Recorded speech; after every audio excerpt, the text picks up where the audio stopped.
While you certainly can buy specialized tools for use out in the field, there's a plethora of things that you can use out in the field or pick up in location very inexpensively that are going to work just as well than some more specialized tools.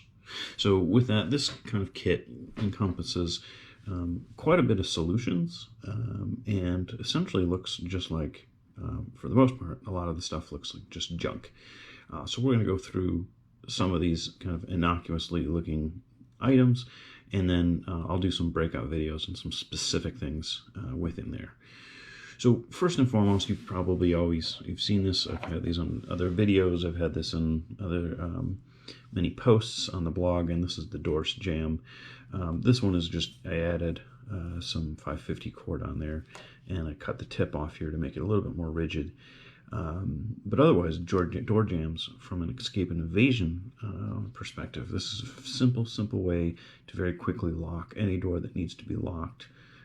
Say you're in a mass shooting situation, or you're in a domestic violence situation, whatever it is, and you need to find a safe space. A very lightweight $2 solution is the door jam. And again, you don't need to do anything extra to it, just a door jam, and it could be wooden too if you want. Okay. For a lot of you guys that are doing covert entry type stuff, you've probably seen the traveler's hook. You can spend $25 on a traveler's hook, or you can buy a 25-cent used screwdriver, and that's going to do pretty much the same thing and double as a pretty effective improvised weapon if necessary. So something to consider. Lots of doors are hung wrong, and you can defeat them very easily with a screwdriver. You don't need fancy tools. You've seen this before if you're familiar with Clint Emerson's 100 Deadly Skills. He talks a lot about this F701 Zebra Pen. Very nice, very effective pen. Plus, it's very nice to write with too. So certainly multiple purpose tool, a pen, especially in an urban environment. I don't know how many times I've been on a flight where you're coming in and you have to fill out your immigration card, and lots of people forget to have a pen with them, and having a pen on a flight, super handy. All right, next up is the kitchen knife. This one is the kind of bird's beak fruit knife from Ed's Manifesto, recommending these as defensive purposes, but really any kind of small paring knife can do. These can be picked up in location for $1, if less. Certainly, if you want to go with the bird's beak blade, there's some advantages to that. One of the advantages is that if you don't want to carry the knife itself, you can carry the sheath, and you can get a Kydex sheath that can be used for in your pocket or on a Covert X harness, and I'll show you later how we're going to do that. But for the most part, just a makeshift sheath with little duct tape and a magnet is all you need. Now the magnet is for when you leave the knife behind. So if you purchase this knife in country or at your destination, before you leave on your flight, you can go to a bench or someplace and hide this using the magnet, and then it'll be in place next time you come back to visit. And if not, no worries.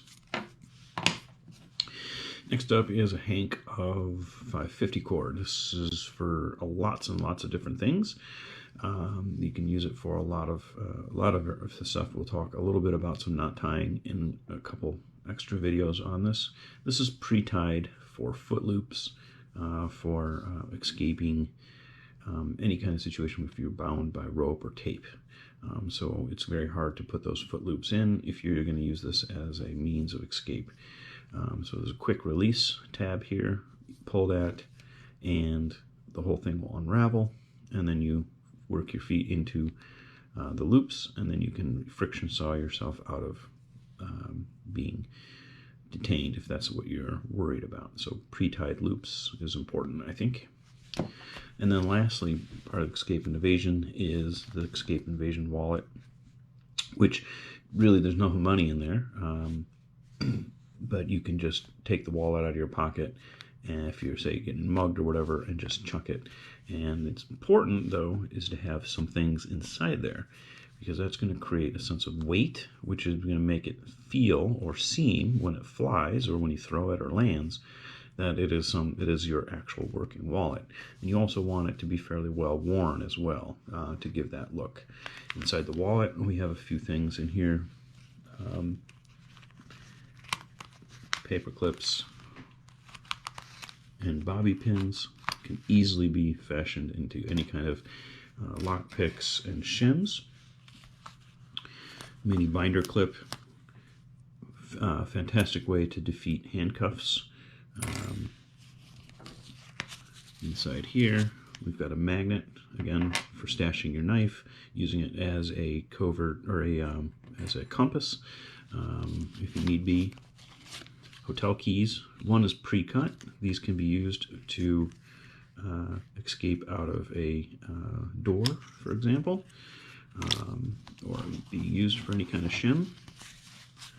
Multiple razor blades. These can be put in your shoes, they can be put in hems, many different places. You want to have multiple of these if you're going to rely on these to escape. Cardboard for making a sheath and some duct tape.